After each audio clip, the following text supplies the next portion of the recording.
Hello and welcome to Private Equity Rundown. I'm Bill, the company's expert. Thank you for joining me today. This is the weekly live stream where we talk about private equity and all kinds of sort of higher level business type topics.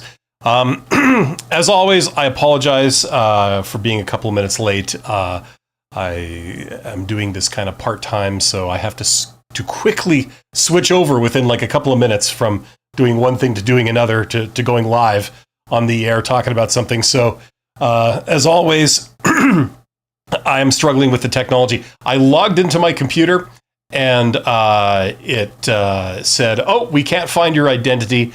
And then it showed me a sort of blank version of my desktop, like a generic Windows desktop with none of my icons, none of my stuff. I didn't even remember my name. So that was really fun. I have had several such occurrences like that in my lifetime dealing with Microsoft Windows. So I thought it was another one of those, but I rebooted the machine and it came back fine. So there you go. So, phew. Yes, we are here. A special shout out goes out to my YouTube channel members, to my Patreons, to my super thanks donors, and of course to you, my participants. Thank you for being here. If you are interested in learning about private equity and business valuation, that kind of stuff, that's what we're here to talk about. The title of today's episode is called Valuation, and this is episode 11 of Private Equity Rundown. What we've been doing is we've been covering the 7-step process of basically doing private equity, where you evaluate a business and then you buy the business and you modify it, get it operating more efficiently, and then you sell it, right? So it's a 7-step process. And every episode, we've been going through one of the 7 steps. So first we did target identification. Then we did due diligence last week. And today we're doing valuation. Okay. So that's kind of the progression of things. So as I said, last week we talked about due diligence, and we're going to get into the process of doing valuation on a business. This is actually a topic I've traditionally been quite interested in, and like mergers and acquisitions, that kind of thing. So I'm not sure if you come from this world or you're interested too, but we could get into it. In fact, let's just dive right in. So hopefully everybody knows if you want to sell something or you want to buy something, somewhere along the lines, the seller and the buyer have to agree on a price, right? That's pretty self-evident. So when you're looking to buy a business, the same thing applies, right? The seller and the buyer have to agree on a price. And part of that is primarily the buyer doing a valuation on the business. So they look at the business, they look at every aspect of it, and then they come to a conclusion, this is how much it's worth. And there you go. Now, it's an interesting kind of process because you can send in the experts and they can analyze the financials, they can analyze, the physical operations, they can look at external factors like competitors and, suppliers and, the economy at large and the regulations and the laws and all this kind of stuff. They can look at all that stuff and then they can come to a conclusion, oh, here's what we think the business is worth.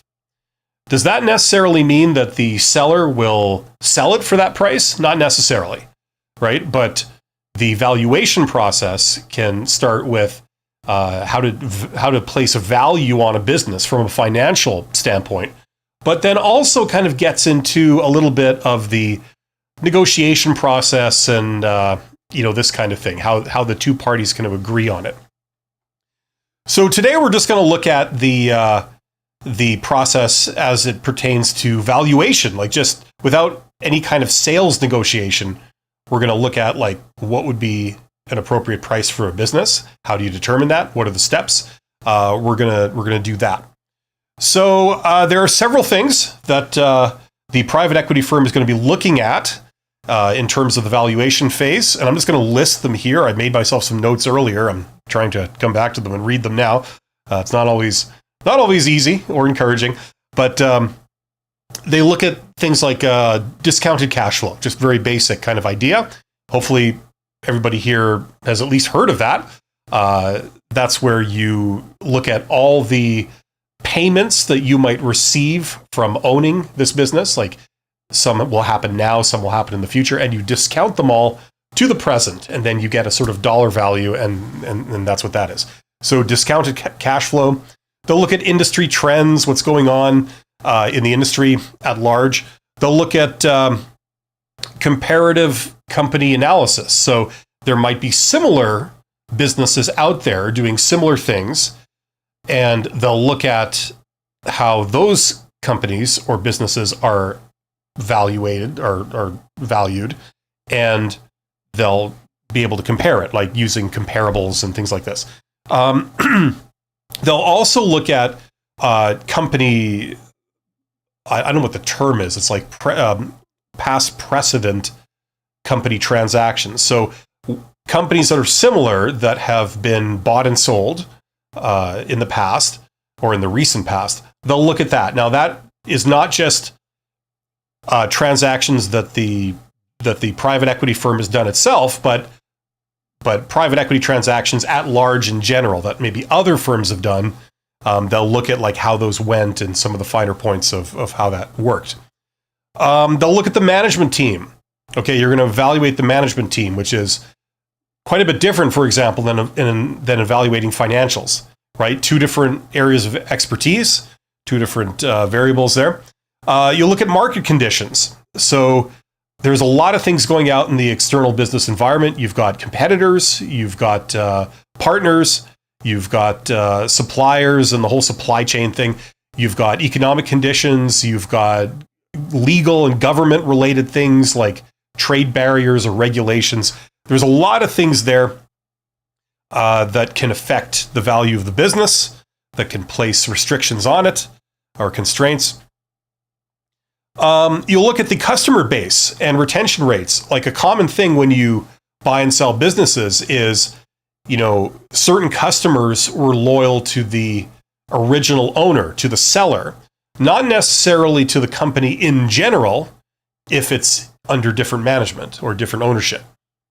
Okay, so some of the customers will come with you when you acquire the business. Others won't, right? So you're going to try and get a feel for what's going to happen before that actually takes place. For example, you might figure that maybe 75% of customers will come with you, and 25% you will not be surprised if they don't stick with the company when the company's under new ownership. Technology and intellectual property. Okay, there's some factors there. If you're buying the business outright and you're acquiring all the intellectual property, there's obviously the IP landscape that you want to be aware of, right? You want to verify things like patents and things like this, and their expiration date in different regions and all that kind of stuff. Also, how technology is affecting the external business environment. So if there's, like for example, AI is revolutionizing several industries right now.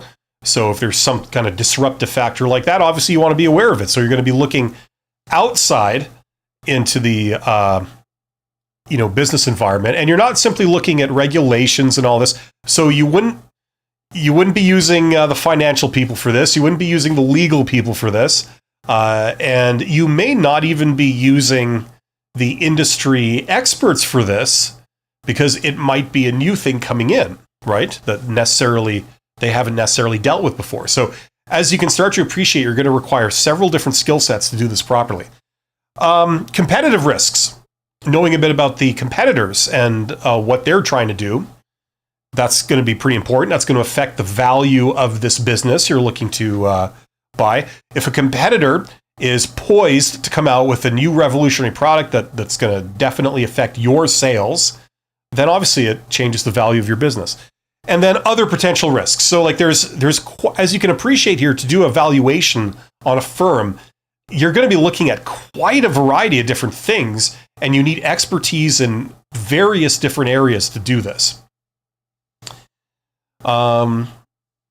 Greetings to Andres. Andres is back. Thank you for being here. Okay, so now that we've sort of talked about some of the sort of factors involved, let's go through the process of how a lot of private equity firms actually do this. If you're acquiring a target firm and you're a private equity firm, those are the two terms I'm using, What are some of the steps? Okay, here we go. So obviously, the first thing you're going to be doing is you're going to be doing a financial analysis. Okay, you're going to be looking at the financial statements, and you're going to be using that as a sort of template to do a sort of financial valuation.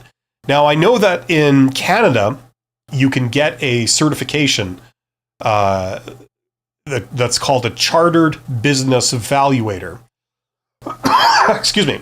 So you can actually get certified in doing this, right? You're like a glorified accountant that's also a business evaluator. So that enables you to do certain things and to certify certain things. So anyway, we start with a financial analysis. You're going to be looking at all the financial statements. You're going to be reviewing revenues, costs, determining an accurate appraisal of profitability. And in the last step, if you recall, we did due diligence. So that already has been done. That feeds directly into what we're doing here with valuation. So we're not reevaluating everything. We already talked about the steps to do due diligence in the last episode. Okay, but that's like a key part of this. A very common way of doing this is using the discounted cash flow method. That's pretty much universal, as I understand it. I'm not an accountant. I'm a finance guy, but that's my understanding when it comes to private equity. It's pretty much a sort of very common denominator people use. Okay, so the only real question there is if you're doing a discounted cash flow. You can agree on what the cash flow is going to be, but you're also going to need to agree on what the discount rate should be, right? And this is where it gets complicated, it gets messy, it's based on opinions, right? So my understanding is that the way they usually do this is, in theory, you would take the weighted average cost of capital for that firm. Now, if it's a smaller firm, they may not have calculated this. You know, they may not be that sophisticated or tied to, you know, financial valuations for everything that they do. Okay, you're going to be using the weighted average cost of capital for the firm if it exists. If not, they're going to be calculating it to do the valuation. They're going to be taking into account the beta of the firm, so how volatile it is, you know, and there may not be really accurate information on this. Just because of circumstances, it might be a bit of guesswork involved, as I understand it. Okay, but ultimately you're going to come up with a sort of net present value of the firm. Okay. So that's a good starting point to get like a sale price. Comparable company analysis. We're going to look at, you know, precedent. We're going to look at similar firms that are that have a lot of common elements to the one in question. In the past, when those have been bought and sold, how did they do the valuation? For example, what multiple did they use to the net present value to get a sale price? Usually that's how you do it. You figure out like the value of the company, and then if you want to sell it, you multiply that number by a certain amount, and then you turn that into the sales price, the selling price. So let's pretend that the firm, I don't know, it makes, say, $1 million a year, something like that, like on the low end. And you could say, well, fair enough. So if we do a discounted cash flow, that company is valued at, say, you know, I don't know, $5 million, something like that, if it produces $1 million approximately every year, right? So then you would multiply that, you know, to get a sales price, right? And in different industries, they use different multiples. I'm not an accountant. I'm not a business evaluator, so I don't know exactly how they come up with that. It's a bit of smoke and mirrors. From my perspective, it sometimes seems a bit irrelevant because whatever you come up with, you're going to have to get the seller to agree to it, and they often don't. So, you know, in the end, you end up not using the exact sale price that you would come up with, but, you know, but whatever. This is like how to calculate that. Okay. You're going to be looking at comparable company transactions. Okay. So precedent transactions of similar firms. Okay. Not just from your own private equity firm's experience, but in the larger industry. You're also going to use that to inform you what these should be, what the weighted average cost of capital could be. You know, for that industry, there might be industry-specific risk factors and things like this. and the multiple. Okay. So this is all sort of financial stuff that we're looking at purely so far. Then you look at other things. The big one is going to be evaluating the management team. Okay, totally different thing. The general partners of the private equity firm are going to be leading the charge on this. Okay, they're going to be interviewing these people, getting to know them. They're going to be bringing in a variety of different experts, potentially, depending on circumstances and their preferences. For this stage, you can get, industry experts and consultants. You could get HR experts. You could even get like organizational psychologists and people like this to come in and interview some of the management team and give their assessment. Leadership coaches, people like that, and doing things like behavioral analysis. Okay, like how they make decisions under pressure and all this kind of stuff. So I don't think you're going to be getting all those people, but you could pick from these types of people to assist when evaluating these people, right? Key questions are going to be like, are they sticking around? If you need key employees in certain strategic positions, are these people going to stick around? Are they motivated?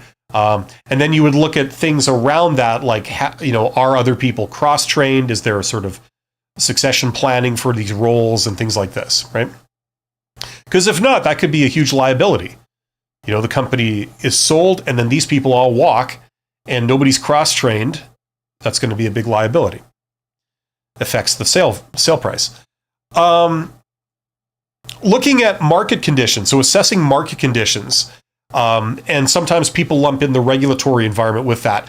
That's a completely different skill set. Again, you're not looking at financials. You're not looking at, the sort of management team. You're looking at, economics. You're looking at the competitors. You're looking at government. Are they bringing in new laws and regulations? Things like this. This is an entirely different skill set. So you're going to need people who understand this. Industry analysts are good for this. Legal experts, legal consultants, things like this. The problem I have personally with this is that there's a lot of people out there that purport to being able to tell you and forecast economic trends and be able to forecast trends within certain industries. And just across the board, you do get some of those that are relied on, but you also get a hell of a lot of noise, and it's very hard to distinguish between what's a legitimate source and what's sort of something you should disregard. At least that's the element that I've been up against in the past with this sort of thing. There's other things here too. So like looking at economic trends or economic trends down within a specific industry. There are consulting firms that purport to be experts in that. And I think it sort of runs the gamut between people that really know what they're talking about and people that really don't. Market studies, also being able to understand the legal landscape. If they're going to bring in laws in like the next month that severely curtail your ability to do business, or restrict you in some way, that's very important to know, right? You know what I mean? So that's something where maybe, possibly, an industry expert might not really be tuned into necessarily. You might need a legal expert to be able to research that stuff. Okay, so generally speaking, it takes about 2 to 4 weeks to do this step. And so you've already got sort of 3 totally different skill sets here. You're looking, after you've done your due diligence and confirmed that everything is above board, you're looking at the financial side. Okay, that's like accountants and business valuators. You're looking at the management team, which is the human element with HR people and industry experts. And then you're looking at external things like understanding the competitors, understanding the legal landscape, which is legal sides of matters, and economic data. So you're pulling from a wide variety of sources here to do this. Okay, and then finally, the last step to do the valuation is you synthesize all of this stuff into something called the final valuation report. Okay, so it's this big, thick document that sort of goes into all these different areas and presents the results. It presents what they looked at, the results they came to, and then tries to incorporate all of that back into setting a price for the business. Okay.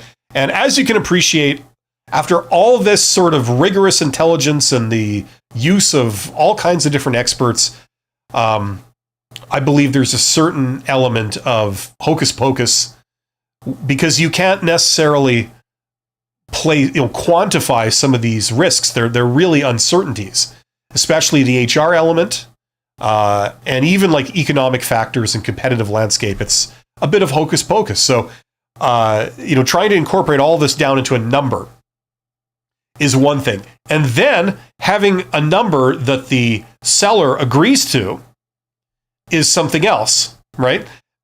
So it's an interesting process. There's a bit of negotiation. I actually wish I could have done 2 episodes on this because there's a lot to it.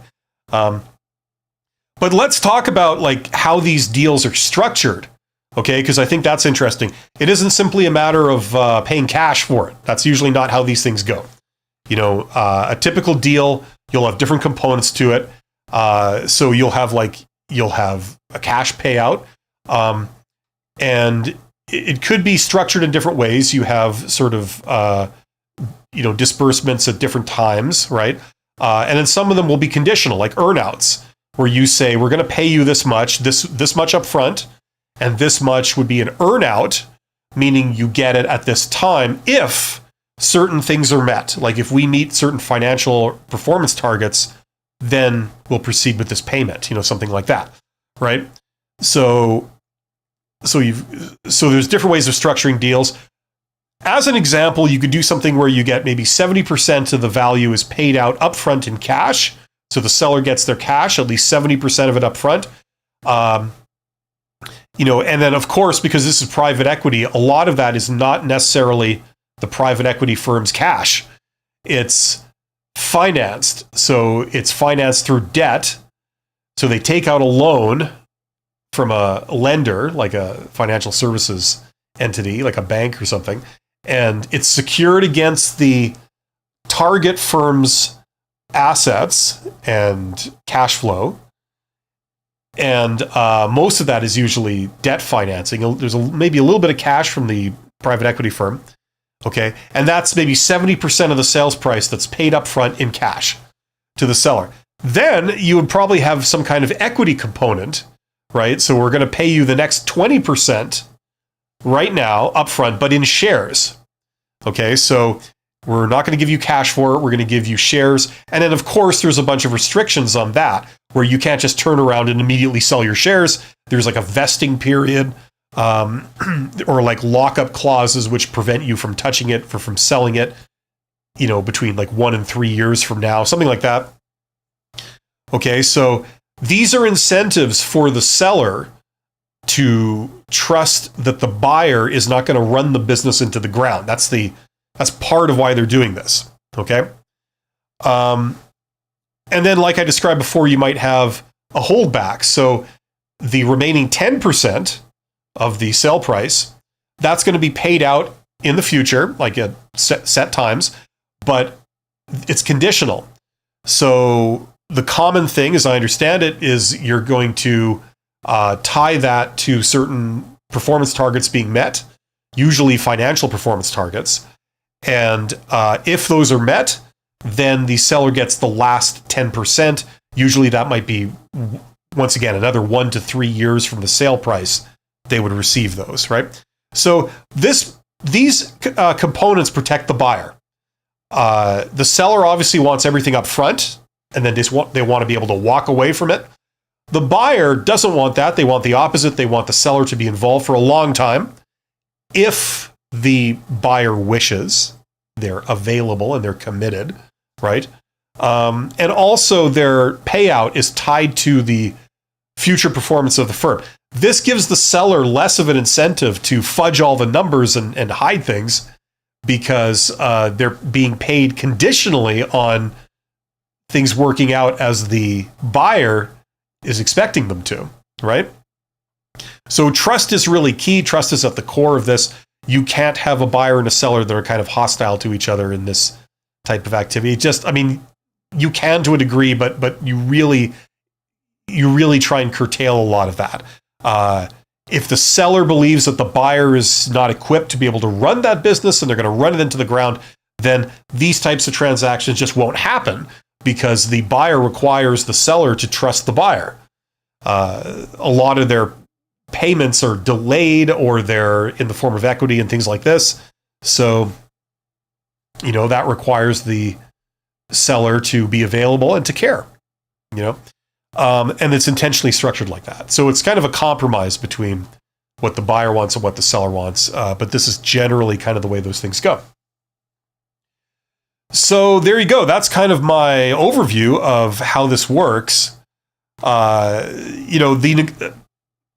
I said, I wish I kind of did 2 episodes on this because I didn't really think about talking about the negotiation part of this.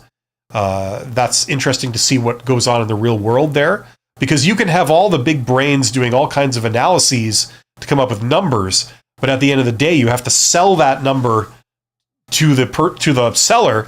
They have to agree to it, and if they don't agree and they say no, knock off 10%, or something, you might appease them and say, okay, fine, just to get this done deal, sure, we'll knock off 10%. So it kind of negates a lot of the, in a sense, a lot of the valuation and stuff that you do. One could argue, if you're going to do that anyway, why don't you just start with that and, minimize your due diligence and things, to verifying some basic stuff, and then that would be your deal, right? So there's different ways of doing this, but this is generally sort of industry standard. And there you go. So that's what I have to say about this. Now I'm going to open it up to any questions. I don't know if anyone has any questions about this kind of thing. Guido says, great talk, by the way. Thank you, Guido. I appreciate that. Not a ton of interest in this type of topic, but I think that the principles here are really cool to know because they don't just apply to buying and selling big companies in a private equity setting. They can apply to almost anything. And what I think is one of the cooler aspects that you find out about this stuff is things like management buyouts, where groups of managers have sort of gotten together and pooled their resources, and they would do things like buying their own company from the owner. Right? So the management team, who doesn't own the business, they just work there as managers, they'd all get together, they'd pool their resources, they would initiate a deal where they buy the company itself from the owner, they then become owners, and there's some advantages in doing that, and it requires knowledge of these concepts, right? Like how you do due diligence, how you do evaluation, how you structure a deal. Who can assist you with that in the real world? Like private equity firms are there, they do their own stuff, but they're also resources that you can go to and hire them as consultants to structure these deals and things like this. They could be your partners. So that would be an example of a tremendous use of this knowledge, where you can use it to become a business owner of the business that you're working in.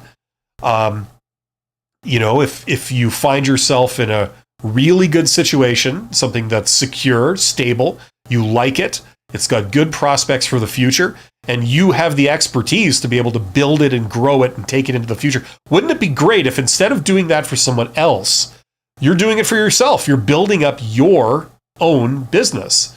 So you're not just being given an employee's pay, you're the owner. So you get a stake in it.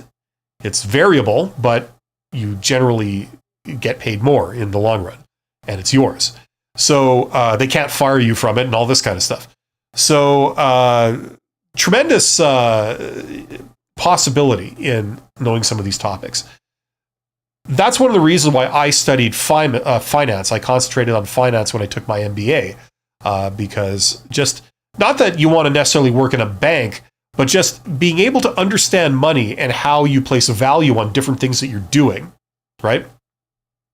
For example, many years ago, this seems very basic to me now when I tell this story, but at the time, this was not basic. This was not intuitive.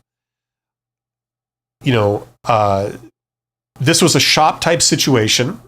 We had an industrial facility, and it was like sort of, shop space. And you had different pieces of machinery in the shop space, and you had workers operating them and doing various things. And one of the foremen approached the owner of the company and said, we need a better version of this machine. This machine is very old. Its capabilities are limited. It's temperamental. Why don't you just go out and buy, a newer, better version of this? And then we can get rid of this one and we can upgrade and, we'll have that capability. And it'll be easier for all of us who have to operate this machine and maintain it and repair it and service it. It'll make our lives easier. And the owner, their response, and this is the part that I think is basic now, but at the time was some kind of unheard of thing for me, responded by saying, like, okay, fair enough. Like, well, I could do that, but explain to me your plan to go out now and doing what you're doing. You're running this process. Explain to me how you're going to go out and improve the amount of business we do, either through volume or through capabilities, like going more upscale, doing work that we get paid more for. Explain to me your plan to do that so that it would pay for that machine. Because the money doesn't just come from nowhere. If you want that kind of money spent, we have to, through this change, now make that money and then some to justify it. So explain to me how you're going to do that. And it's at that point that the foreman said, oh, okay, never mind. I don't know. Forget the whole thing kind of thing. Right? And it wasn't like the boss trying to shut down an employee and say, like, don't suggest that. It was simply like, look, if you've got a plan, if this is now going to enable us to make more money through some mechanism that will, like, specifically justify that expenditure, then fair enough. If the machine costs $150,000, then, what's your plan to make, say, $250,000 in the next year? Something of that nature, right? And is it a sure thing, right? Now, if you can answer yes, if you can come up with a plan, then maybe it would make sense to spend that money, right? But every decision you make, it's going to be some form of investment, right? Just like buying a machine. You're investing money in to buy a new machine, but you're expecting to get that money plus a profit out. Or what's the purpose? Like, the purpose is not to just buy things for fun. The purpose is to make money. So there must be some mechanism of, getting a return on that investment, right? So every little decision. Now, in larger businesses, they look at projects, through the lens of this stuff, through finance. They say, okay, this is a project. And, we're putting this much money in, and we're expecting it to have these effects. And these effects will make us this extra amount of money over the course of, say, 5 years. And therefore, if we're investing, say, $200,000 to do this project through everybody's time and materials and training and equipment, then we're doing that because we're estimating that this will lead to these changes and that will make us more money. It'll make us $1 million more over 5 years. So that justifies it. So it's a profitable investment. And that's why we're doing this project. You know what I mean? You can look at, like, any project you do in a business through that lens, the lens of finance. Technically, it's called capital budgeting. Within finance, that's what they call this, where you look at money going in, and then you look at money coming out, and then you look at the valuation of that project. But I would say, and this is not like radically original or anything, but I would say that it's not just projects that you could look at through this lens. You could look at individual decisions through this lens. Now, no one's going to do a financial analysis with a bunch of financial analysts on every little decision a manager might make, right? That's impractical. But if you're a manager and you're thinking through this lens constantly, yes, I could do that, but what's the payoff? That's going to cost me this much time. And if I'm paid this much per hour and all the employees are paid this much per hour, that's going to require X many hours to do that. Plus we have to spend money on these materials or something. That's going to cost somewhere in the order of this, like $10,000, whatever. What's the payoff? How am I going to get that back? Is there going to be a noticeable benefit where we make more money because of it? Or is it just sort of something that just goes into the void and there is no real justification? It makes my life easier. I have a sense of pride in what I'm doing more, but there's no real effect on the bottom line. You know what I mean? So it's these kinds of concepts that help you be a better manager. All of a sudden, the things you do, they lead to your business unit or something performing better, because you're thinking through this lens, right? And the goal is not to shut things down. The goal is to seize opportunities and find some way of making more money. And then you can do all the stuff that makes sense to do, upgrade things and expand, That's the idea. So anyway, that's why I think these concepts are really cool. And I would encourage people to learn about finance and stuff. You don't have to become like a big expert on it, but just some of these concepts, you can learn them all from like YouTube videos and things. So, I mean, you know what I mean? It's not really that much of a stretch, I think, for people that are interested. But especially for young people, you're still passionate about learning new things. This can give you an edge. And I mean, all the stuff I talk about how to get jobs and stuff like that. If ever they ask you, like in a job interview, and they say, like, why should we hire you? What can you do? You could say some compact version of this principle and say, like, well, I understand this. I understand finance and I understand capital budgeting. And I look at what I do through the lens of capital budgeting. So therefore, any upgrade or any project I do that, that has an associated cost, whether it's in money directly or it's through everybody's time or, in some indirect form of it, it burns up inventory or something. I'm conscious of the fact that, like, all of these decisions and all these things we do have to have a positive net present value. They have to be able to increase efficiency or increase effectiveness or generate more sales, either by volume or by value, like we're doing higher level work that pays more, or we're doing just simply more work. But one way or another, it has to be justified. And if you can do that, then every single thing you do enables you to grow. And that's what this is ultimately all about.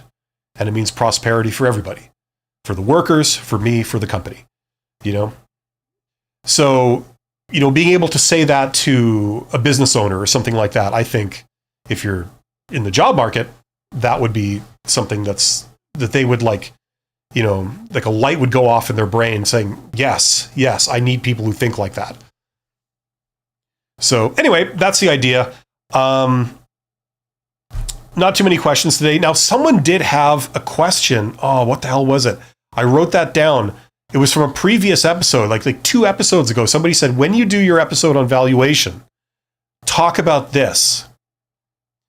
And what I'm thinking of doing at this point, honestly, is next episode, calling it Valuation Part 2, in which case I will talk about the negotiation phase of this, and how valuation, like, I guess that is part of we have a negotiation thing coming up.